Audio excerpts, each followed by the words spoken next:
Pakinggan mo, pagsawaan mong tingnan, nakakagigil pag pinagmamastan.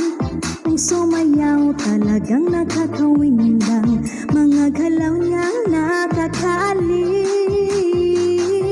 Nahigiling-giling, huwag ka nang magalangan pa.